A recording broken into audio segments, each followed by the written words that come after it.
I think this type of system that you're describing is so hard to implement if the athlete is not actively involved in the process. This is the problem that I find.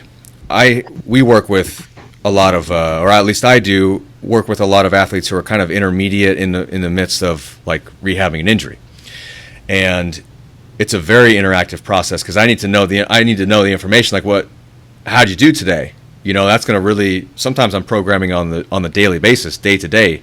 What I'm going to give you tomorrow is based on how you respond today, so we got to have that feedback. And I think in an injury scenario, it's more intuitive for the athlete to think that they need to be more vocal. Sometimes not, but in the performance realm, we get these athletes who are just like, I don't care, just tell me what to do. I don't want to think. You just tell me what to do. Just tell me what to do. I find it very difficult to work with an athlete like that in this type of system that's athlete-centric. Do you have athletes who tend to be like that, and how does that process go to get them to learn how to train?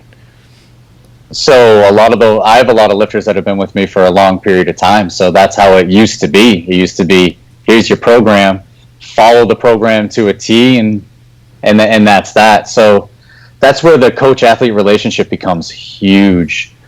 So being able to explain why increasing your training skill is important and why it's important for your long-term success within the sport. So, you know, through that conversation and with the relationship with the athlete and stuff, most of them just kind of like buy in, and I think at this point they just kind of trust me, and we kind of work together to do it. If I had a lifter at this point come in and they were just like hard pressed to follow a program, I would send them somewhere else. It absolutely can't work without that communication, without them actually taking the reins a little bit. And like, I want smart, hardworking lifters. That's all I just come in here, work hard, do what you're supposed to do, be a positive influence to the culture of our group, and we're good. Like, I don't care how elite somebody is. If they came in and they just wanted to follow a program and they would get 1,000 likes on a video from me, like, this is not for you. So why do you keep John on the team? Because I'm a jerk. I look at every sheet like challenge accepted. Every single sheet. Every week. You're such a they go, oh yeah, Kevin, that's it? All right.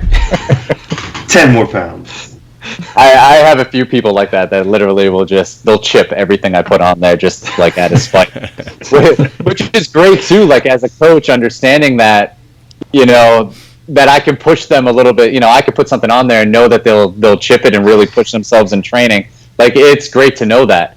And even like there's ones on the other end of the spectrum who they liked when I would tell them before, like, hey, that looks too easy, go up, because it would help build confidence. Me knowing that as a coach, I might sandbag those top sets a little bit if I know that they're having a little bit of a down period of time, so that they'll hit that and be like, oh wow, that was easy, and they'll add weight so that we can improve that confidence and keep that ball rolling in a more positive direction. Like, I think that's like what the constraints-led approach is it takes the emotions of the athlete, the culture of the group, as well as the skills of the task, and blends them all together into one program, where before I was basically letting an Excel spreadsheet do all of that work for me.